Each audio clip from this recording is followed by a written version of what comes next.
American Secretary of State Henry Kissinger in Israel once again for another round of talks on the Middle East situation. Amid growing anxieties that the continuing deadlock could only lead to another war sooner or later, Dr. Kissinger came to find out what minimum conditions Israel would accept for a further withdrawal of forces from Arab territories. It's part of his step-by-step diplomacy aimed at easing tensions and building up confidence towards an ultimate political settlement, an approach the Israeli cabinet has already endorsed despite much opposition.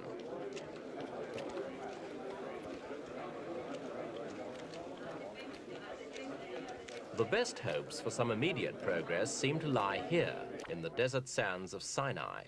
The battleground for 3 Arab-Israeli wars, Sinai's value to Israel is as a deep frontier zone protecting the heartland of Israel proper. Those Israelis who oppose concessions here say that to give back Sinai would expose Israel's long southern frontier to easy attack. It would, they say, simply be turning the clock back a decade to before the 1967 war.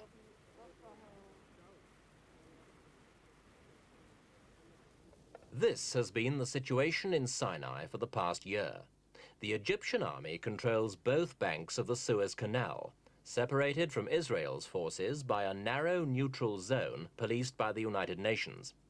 Israel occupies the rest of Sinai, holding the strategic Mitla and Giddi passes through the mountains, as well as the oil fields at Abu Rodeis on the Gulf of Suez. It's the future of the passes and the oil fields that's at the heart of any new discussions about further disengagement. The Israeli government says it's prepared to abandon them and withdraw a further 30 miles, but only in return for some solid political concession from Egypt, such as a formal non-aggression pact.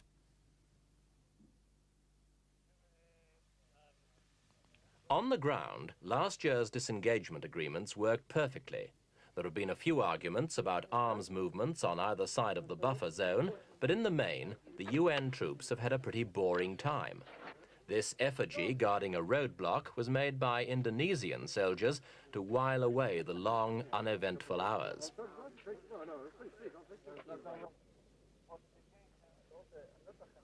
Each side is well aware of what the other is doing through observations from a series of steel towers, 140 feet high, that face each other across the desert like monstrous periscopes.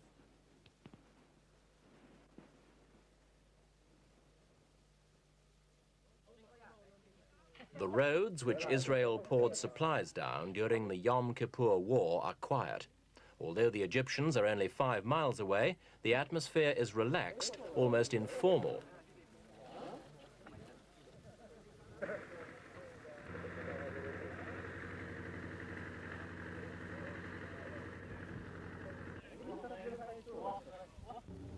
Just behind the frontline Israeli troops are the mountains, harsh and uncompromising, which no army, however courageous, skilled or well-equipped, could hope to cross.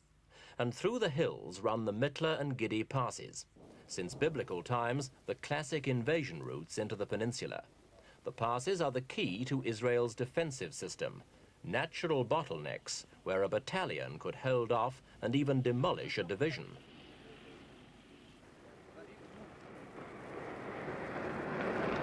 Along the road, there are still many reminders of the 1967 war, when Israeli jets shot up much of the Egyptian army as it retreated in convoy through the passes.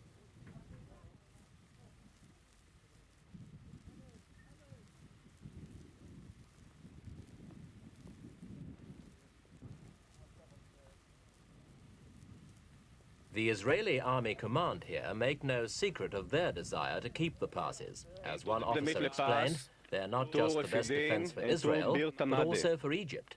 I have to tell you that for Egypt, the best point to defend the Suez Canal is also, in my opinion, the chain of mountains, of the Mitla Pass and the Giddi Pass.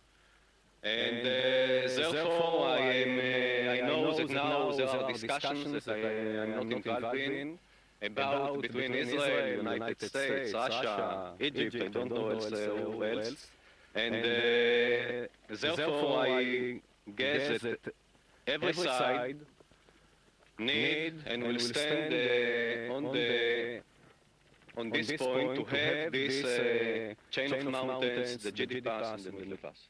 There's no way to get through these mountains other than through these two passes. There is no way. You know that I hope you know that Egypt has some helicopters and infantry units, and with helicopters they can launch only very small attacks. Meanwhile, don't know what will be with in the future. So as long as they can launch an attack with small units, it's not a big problem. So might be that there will be one commando unit somewhere on the mountains, and that's all. Is it the thinking of the command, the military command here, that the only way an Egyptian attack into Sinai can succeed is through the passes? To a major attack with tanks, artillery, and all what you need for a major attack is only through the passes. A minor attacks can go all over Sinai. As a senior officer here, would you be unhappy if the government decided to give the passes back to the Egyptians? I cannot, I'm a soldier, and what my government will tell me to do, I will do it. To go to the east, I will go to the west, to the east. To go to the west, we will go to the west. We were there, not far away ago. Is there another defense line, if you had to give up the passes, is there another defense line that you could be satisfied with, nearby? I guess that there is some more defense lines, but they are, this is the best line in Sinai. And the mountain behind... Behind that line, the atmosphere is quite different. Tank crews are in a constant state of readiness. A mock alert sends them racing into the desert, armed and ready for instant action.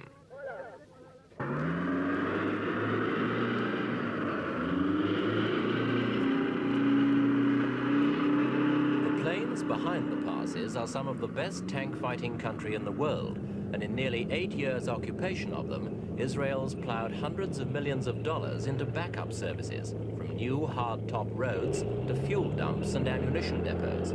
To allow any part of this to fall into Egyptian hands, say Israeli hardliners, would be committing national suicide. It's this kind of comment that Prime Minister Yitzhak Rabin has been hearing more and more frequently recently, not only from the far right wing and the religious parties, but even from within his own cabinet. לקדם עצמאותה באין משמעות. מצרים לישראל שיהיה בו משום צעד לשלום. אני מדגיש, an overall settlement now at a reconvened Geneva conference. And right-wingers like Menahem Begin think Dr. Kissinger's approach is step-by-step to disaster, not step-by-step to peace. The Giddi and Mitla passes are of the greatest strategic importance to defend Israel against any possible attack with which we are permanently threatened. If our army should relinquish these two sides, then instead of a front of 160 kilometers, there will be a front of nearly 400 kilometers. Behind those passes, there is no real defense line whatsoever. And we shall have to keep mobilized the bulk for a long time of our reserves. We need 8 million tons of oil annually. From the Abu Rodeis oilfields, we get more than half of that amount. 2 million and 2 million tons we get from two other sources. One of them is always questionable because of the long route, as we had the experience during the Yom Kippur War. Therefore, from the point of view of the source of energy at our disposal, this site too is of the greatest importance, both to civilian life and to our strategic needs.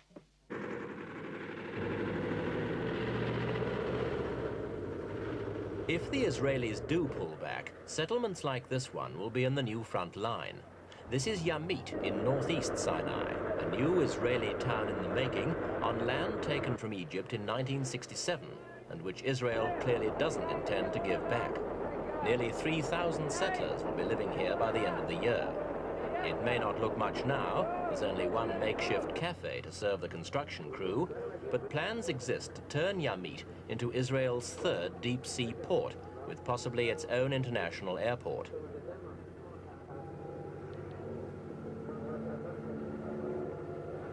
We asked one of the settlers who was actually building the town how many would eventually live here. It's very hard to say. I can only tell you that we have now 16 families in our group and about 10 families or 15 families in the United States, and we have a few families from England too who are interested in joining us. Did you have any construction experience before you started to work here? Never in my life. I just learned about 3 weeks ago. And yeah, it's, no, I never thought of it, but I don't find it difficult. I enjoy it. I like physical labor, and I'm doing it. I'm learning. What did you do before you became a construction worker in the desert? I was working in communications. I worked in radio. I was a radio announcer at a show for the Israeli workers. I also worked in the States in radio. And you'd never known anything about building before you came here? Nothing. We had one expert who worked in Miami Beach in construction for about 20 years. He taught us everything we know. How does it feel to be building your own city? It feels great. Every day I look back at what we've done. There's another apartment that we've made. It feels very good. And we're going to be living here. It makes everything even better. Building my own city feels great. I've been in the business 24 years in the States. And the Israeli has a lot of good points as far as construction. And we're teaching them a little bit about the American way of it. What made you decide to come and live in the middle of the desert? My wife. It's a dream that she's had all her life, to come to Israel, in her own country. Where is it? Such enthusiasm takes no account of the political implications of settling here. Both literally and legally, Yamit is being built on shifting sands. This is still Arab land, and its return is required by United Nations resolutions.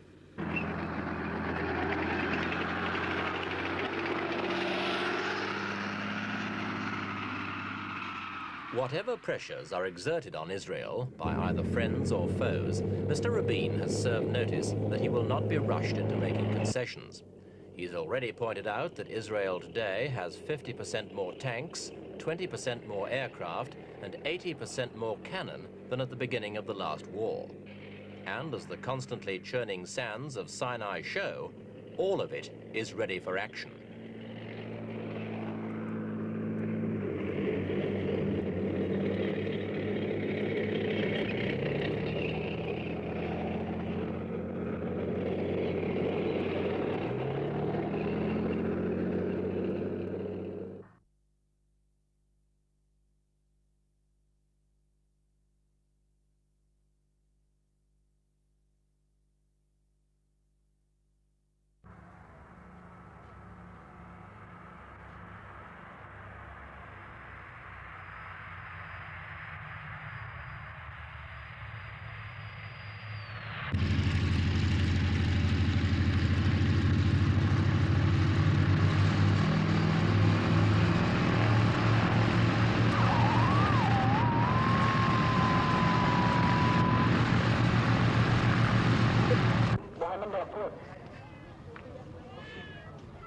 Now to Indochina, and while fighting reaches a new intensity in Cambodia and Vietnam, Laos moves towards a peaceful future for its war-weary refugees.